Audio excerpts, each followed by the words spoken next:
আশুতোষ শর্মা নামটা মনে রাখুন।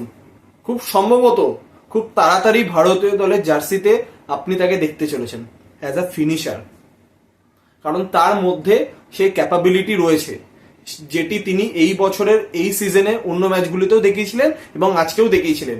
আজকে একটা হারা ম্যাচকে কার্যত জেতার দোরগোড়ায় অব্দি নিয়ে চলে গেছিল, কিন্তু দুর্ভাগ্যবশত তিনি ফিনিশ করতে পারেননি এবং পাঞ্জাব ম্যাচটি হেরে যায়। 9 রানে তারা হেরে গেছে মুম্বাইয়ের কাছে, কিন্তু দর্শকদের মন জিতে নিয়েছে আশুতোষ। তো আজকে মোল্লারপুরে মেগা ম্যাচ ছিল, মুম্বাই ইন্ডিয়ান্স ভার্সেস পাঞ্জাব। তো আজও ধাওয়ান ইঞ্জুরির জন্য খেলেনি, তো টস করতে এসেছিল স্যাম কারান। তিনি টস জিতে বোলিং করার সিদ্ধান্ত নিয়েছিলেন।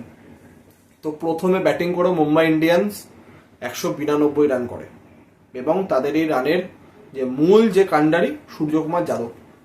তো তার এই বছরে যে এই সিজনে ফর্মটা কিছুটা একটু অন্যরকম যাচ্ছে। প্রথম ম্যাচে 0, তারপরে ম্যাচে হাফ সেঞ্চুরি, থার্ড ম্যাচে 0, আবার আজকে 78।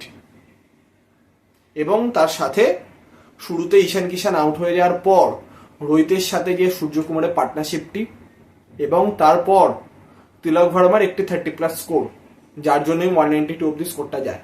তো প্রথমে ঈশান কিষান আর রোহিত ব্যাটিং করতে নেমেছিল। ঈশান কিষানকে আউট করে দেয় রাবাদা। তো তারপর রোহিত সূর্যকুমার পার্টনারশিপ তৈরি করে, তারপর রোহিত আউট হয়, তারপর নামে তিলক ভার্মা সূর্যকুমার পার্টনারশিপ তৈরি হয়। তারপর একদিক থেকে সূর্যকুমার যায়, তারপর পান্ডিয়া নিজে আউট হয়, টিম ডেভিড আউট হয়। তো এই করে 192তে তাদের ইনিংস শেষ হয়ে যায়। আমরা যদি দেখি তাদের হয়ে কে কত রান করলো,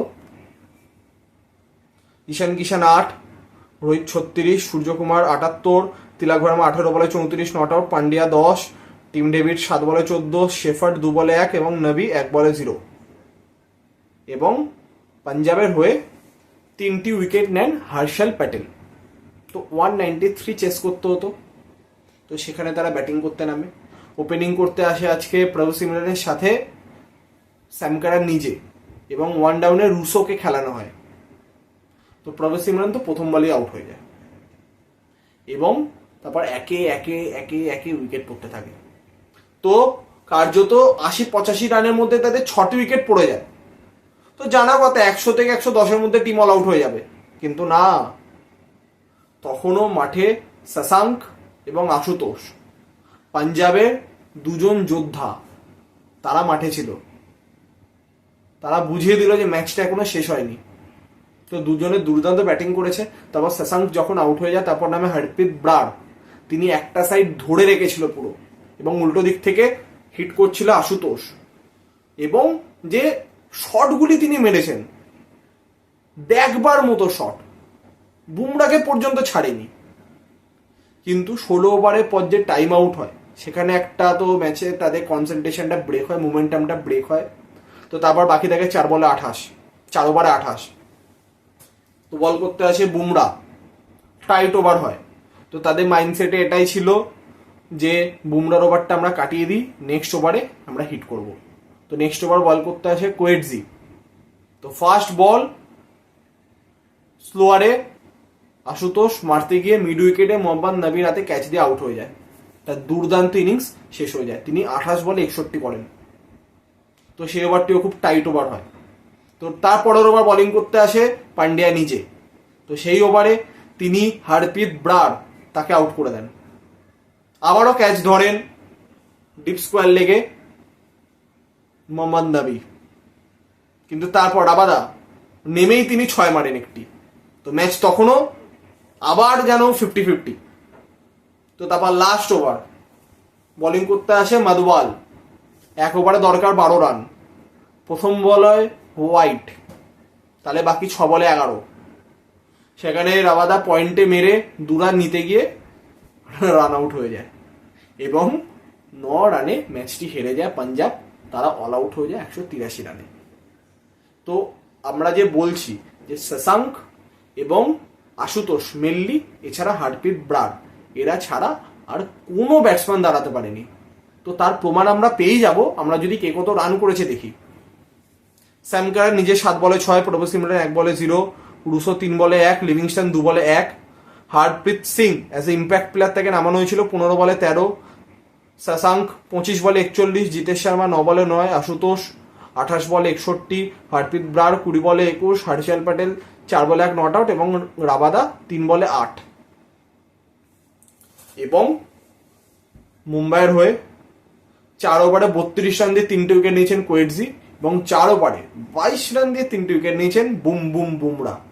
এবং যেটা আমি আগের ভিডিওতেই বলেছিলাম যে রোহিত এবং আগারকার তারা স্পষ্টত জানিয়ে দিয়েছে হার্দিক পান্ডিয়াকে রেগুলারলি বল করতে হবে, নইলে তিনি সুযোগ পাবে না। আমি আগের ভিডিওতেই বলেছিলাম যে নেক্সট ম্যাচ থেকে হার্দিক পান্ডিয়া বোলিং করবে এবং আজকে তিনি 4 ওভারই বল করেছেন। এটাই হচ্ছে চাপ, প্রেশার দিতে হবে, নইলে কেউ যদি খেলার থেকেও যদি নিজেকে যদি উপরে মনে করে তাহলে সে ভুল করবে। সেটা বিসিসিআই আরো একবার বুঝিয়ে দিল যে তাদের পাওয়ার কতটা। তো অবশ্যই সঠিক সিদ্ধান্ত, কারণ হার্দিক পান্ডিয়া তাকে এই যে গুজরাট থেকে মুম্বাইতে আসা এই কাণ্ডের জন্য তাকে দর্শকরা পছন্দ করছে না, সেটা আলাদা বিষয়। কিন্তু ভারতীয় দলের হয়েছে তার যে কন্ট্রিবিউশন, সেটা প্রত্যেক ভারতবাসী সেটাকে অস্বীকার করতে পারবে না। সেটা মেলবোর্নের সেই ইনিংসটি হোক না কেন, বা 2022 এশিয়া কাপে মোহাম্মদ নওয়াজের বলে উইনিং 6টাই বলুন না কেন, বা 2023 ওডিআই এশিয়া কাপে যে ম্যাচটি বৃষ্টির জন্য বিঘ্নিত হলো সেখানে ঈশান কিষানের সাথে তার পার্টনারশিপটাই বলুন না কেন, বা 2017 সালে চ্যাম্পিয়ন্স ট্রফি ফাইনালে হেরে গেলেও তার যে ফাইটিং ইনিংসটা, কোনো ক্ষেত্রেই কিন্তু সেগুলো দর্শকরা অস্বীকার করতে পারবে না। তো হার্দিক পান্ডিয়া ভারতীয় দলের জন্য খুবই গুরুত্বপূর্ণ প্লেয়ার। তো আজকে তিনি 4 ওভার বোলিং করেছেন, সেটা সত্যিই খুব প্রয়োজনীয় ছিল তার পয়েন্ট অফ ভিউ থেকেও, টিম ইন্ডিয়ার পয়েন্ট অফ ভিউ থেকেও। তো এক্ষেত্রে সাধুবাদ জানাতেই হবে লাস্ট 4 ওভারে যেভাবে বোলিং করেছে মুম্বাই ইন্ডিয়ান্স, এবং আপনাকে স্যালুট জানাতে হবে শশাঙ্ক, আশুতোষকে। যেভাবে তারা একটা হারা ম্যাচকে জেতার দোরগোড়া অব্দি নিয়ে চলে এসেছিল, জিততে পারেনি ঠিক আছে, কিন্তু তারা খেলে গেছে, তারা লাস্ট অব্দি লড়ে গেছে। এই ফাইটিং স্পিরিটটাই দরকার। এর থেকেই এই প্লেয়াররা ভবিষ্যতে আরো শিখবে যে কিভাবে ম্যাচ আরো ফিনিশ করতে হবে। তা আমরা প্রত্যেকে আশা করব তারা আরো ভবিষ্যতে আরো ভালো ক্রিকেট খেলবে এবং নিজের ফ্র্যাঞ্চাইজি এবং ভবিষ্যতে দেশেরও সুযোগ পেয়ে নিজের দেশকে গর্বিত করবে। তো আজকে ফাইনালি মুম্বাই ইন্ডিয়ান্স 9 রানে পাঞ্জাবের ঘরের মাঠে পাঞ্জাবকে হারিয়ে দিল। তো এই ছিল আজকের ম্যাচের আপডেট। তো আগামীকাল লখনৌর একানা স্টেডিয়ামে মুখোমুখি হচ্ছে এলএসজি এবং CSK, Mahendra Singh Dhoni versus KL Rahul. তো মেগা ম্যাচ। তো সেই ম্যাচের সমস্ত আপডেট নিয়ে কালকে দেখা হবে একটি নতুন ভিডিওতে। তো আজকের মতো এতটাই। তো কালকে আবার দেখা হচ্ছে নতুন ভিডিওতে। তো ততক্ষণ ভালো থাকবেন, ধন্যবাদ।